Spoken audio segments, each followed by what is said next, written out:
C'est étrange comme le silence peut être la chose la plus bruyante dans une pièce. Depuis qu'il a quitté ce monde, les murs de notre maison résonnent différemment. Son rire ne danse plus dans les couloirs et la chaleur de sa présence ne subsiste que dans ma mémoire. Avant d'aller plus loin dans cette histoire, aime la vidéo et abonne-toi, cela m'aide énormément. Chaque nuit, je m'assois au bord de notre lit. Les draps se souviennent encore de sa forme et je fais semblant qu'il est simplement parti pour un moment. Mais au fond de moi, je sais que le chagrin n'est pas quelque chose dont on peut s'échapper. Il s'infiltre dans tes os jusqu'à ce que même les battements de ton cœur paraissent plus lourds. Je ne m'attendais plus à ressentir quoi que ce soit, ni de la joie, ni de l'excitation, ni cette sorte de douceur qui te coupe le souffle. Et pourtant, dans les moments de silence, une autre présence a commencé à réveiller quelque chose en moi.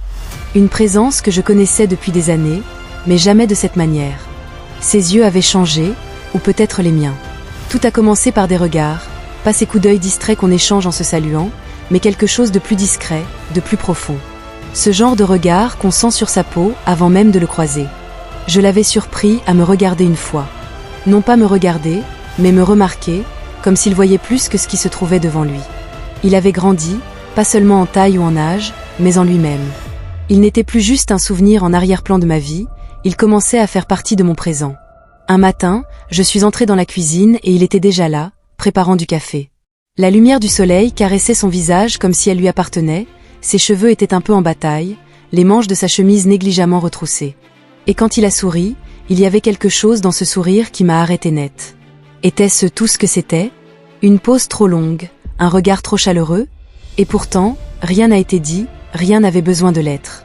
Il m'a tendu la tasse. Nos doigts se sont à peine effleurés et mon cœur a raté un battement. Un battement infime, mais dans un cœur engourdi depuis des mois. Ce battement ressemblait à un coup de tonnerre. J'ai évité ses yeux, mais je savais qu'il l'avait ressenti lui aussi. Les jours ont passé, remplis de ces instants non dits qui s'accumulaient comme des livres sur une étagère.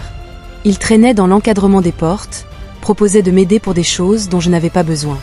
Il me demandait comment s'était passée ma journée, et je me surprenais à lui en dire plus que je ne le voulais. Il y avait de la gentillesse dans sa voix, mais aussi autre chose, quelque chose qui tremblait juste sous la surface.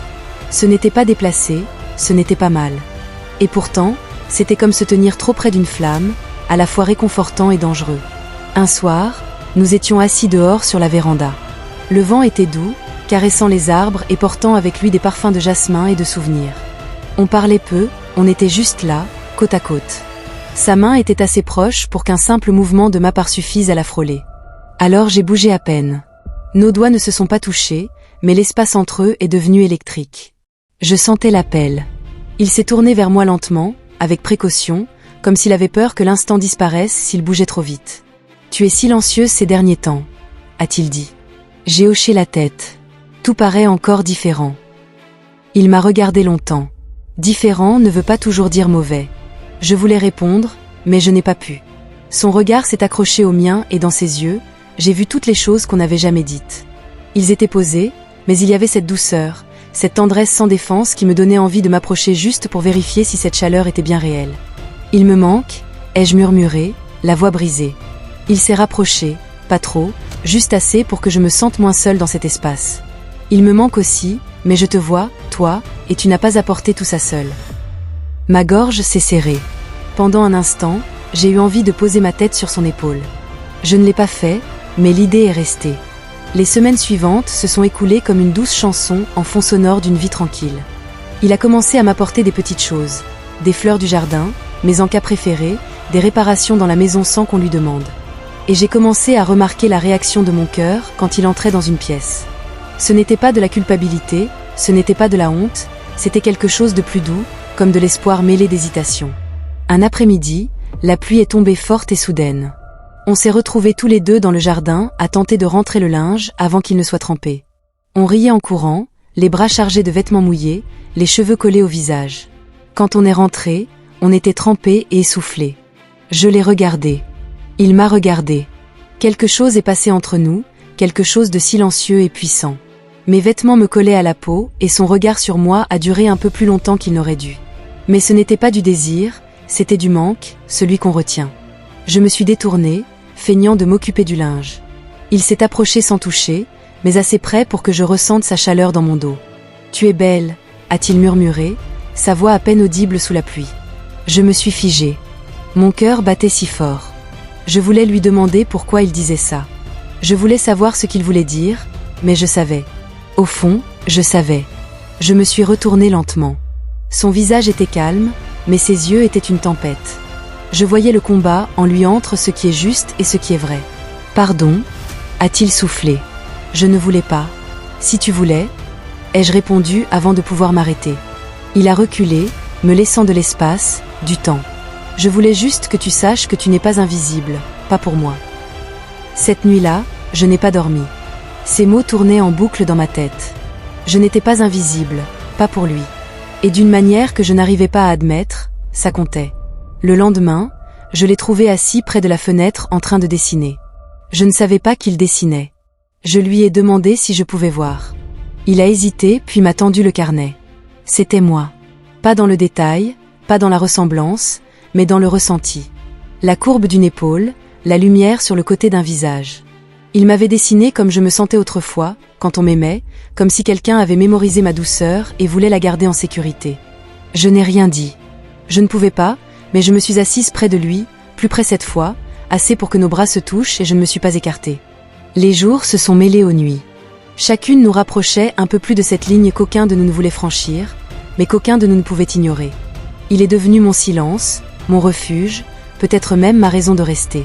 Un soir, je n'ai plus supporté ce silence. « Tu crois que c'est mal » ai-je demandé d'une voix à peine audible.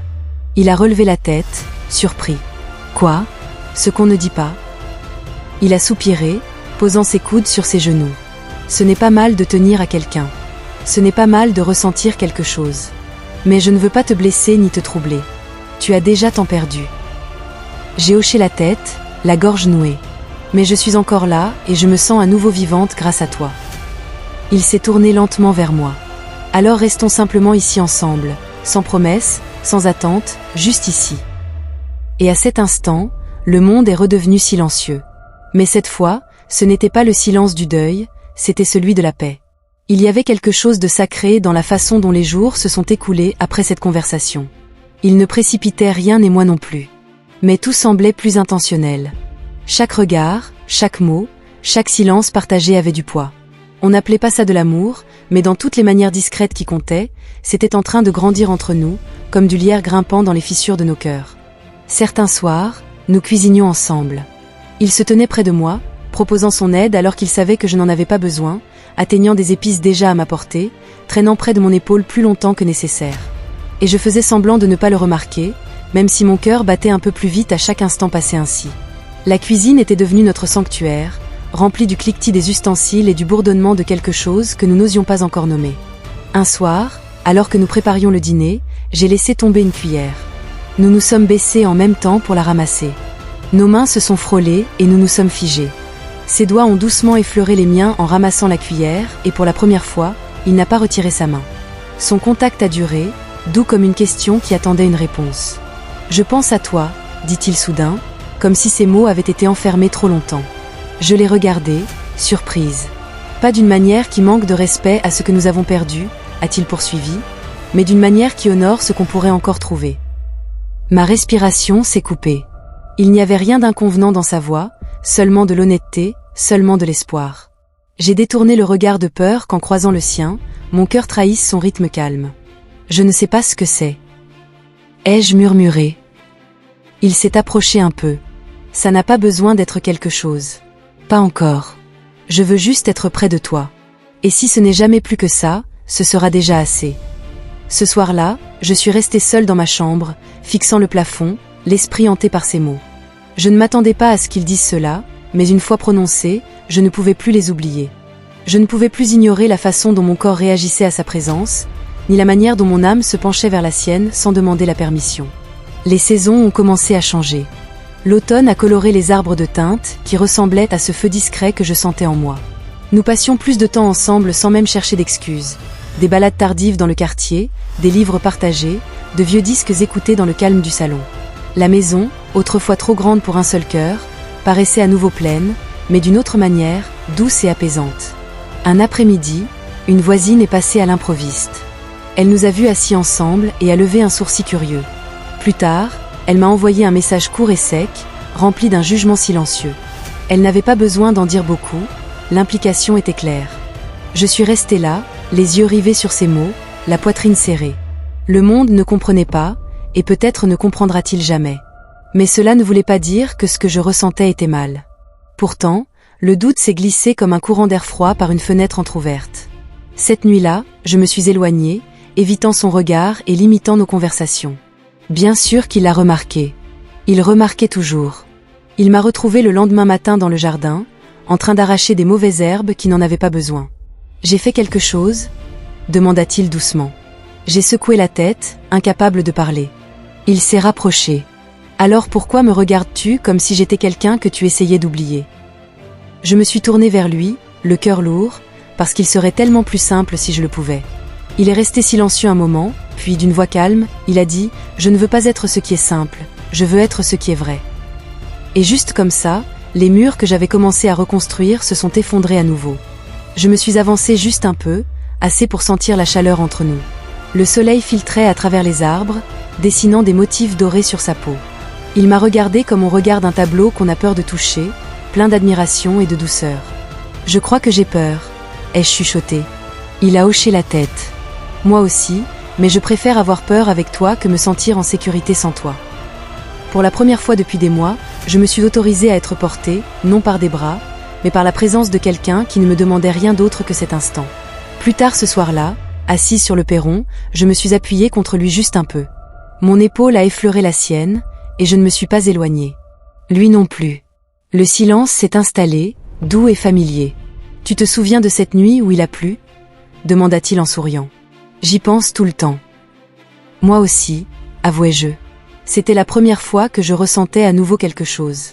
Il s'est tourné vers moi, les yeux cherchant les miens. Et maintenant, je baissais les yeux puis les renvoyais vers lui. Maintenant, je ressens tout. Il ne répondit pas. À la place, il tendit la main lentement, repoussant doucement une mèche de cheveux derrière mon oreille. Ses doigts effleurèrent à peine ma peau, mais tout mon corps réagit comme s'il avait touché bien plus profondément que la chair. Le monde autour de nous sembla disparaître. Plus de passé, plus de futur, juste l'instant présent. Finalement, il se leva et me tendit la main. « Viens avec moi. » Je le suivis à travers la maison, montant les escaliers jusqu'au grenier. Il avait transformé l'endroit. Des lumières douces suspendues aux poutres, des livres empilés soigneusement près d'un fauteuil confortable, et une petite table avec du thé déjà servi. « Je travaille sur quelque chose, » dit-il en attrapant un carnet. Il hésita avant de me le tendre. « C'est à propos de toi, de nous. Ce n'est pas une histoire, juste des morceaux de moments. » J'ouvris le carnet et je lus. Ces mots n'étaient pas polis, mais ils étaient sincères. Tes émotions brutes griffonnées sur les pages, sur le chagrin, sur la beauté qu'on trouve dans des endroits inattendus, sur une femme qui, sans le savoir, avait redonné vie à quelqu'un qui ignorait qu'il avait besoin d'être sauvé. Je refermai le carnet, le cœur tremblant. « Pourquoi me donnes-tu ça ?» demandai-je. « Parce que je veux que tu saches que je te vois, » répondit-il. Pas seulement comme quelqu'un qu'on a aimé un jour, mais comme quelqu'un qui mérite encore d'être chéri. Je levai les yeux vers lui, les larmes me montant aux yeux. Avant que je ne puisse parler, il ajouta doucement « Tu n'as pas besoin de dire quoi que ce soit. Je voulais juste que tu le saches. » Je restai là un instant, serrant le carnet contre moi. Puis, sans vraiment y réfléchir, je m'approchai de lui et passai mes bras autour de sa taille. Il se raidit, surpris, puis se laissa aller dans cette étreinte. On resta comme ça, silencieux et immobile, nos cœurs s'exprimant là où les mots n'auraient pas su. Cette nuit-là, je restai allongée dans mon lit, les yeux fixés au plafond une fois de plus. Mais cette fois, le silence ne mentait plus. Il était remplacé par la pensée de quelqu'un en bas, quelqu'un qui était devenu plus qu'une présence, plus qu'un ami. Quelqu'un qui avait attendu patiemment que mon cœur retrouve son chemin vers lui-même. Au fil des jours, quelque chose changea. On n'avait plus besoin de se cacher l'un de l'autre. En tout cas, le monde, lui, ne comprendrait probablement jamais. Mais entre les murs de notre maison, on avait créé un espace où la guérison ressemblait à des éclats de rire à nouveau, où le chagrin pouvait rester tranquillement dans un coin pendant que la vie reprenait doucement sa place. Un matin, alors qu'on buvait du thé dans le grenier, il se tourna vers moi avec un sourire discret. « Je peux te poser une question ?» dit-il. « Bien sûr. » Si les choses avaient été différentes, si la vie nous avait fait suivre un autre chemin, crois-tu qu'on se serait quand même trouvé ? Je le regardais, le cœur apaisé. Je crois que certaines connexions trouvent toujours un chemin, peu importe le parcours. Il hocha lentement la tête et prit ma main. Cette fois, je n'hésitais pas. Je laissai ses doigts s'entrelacer aux miens.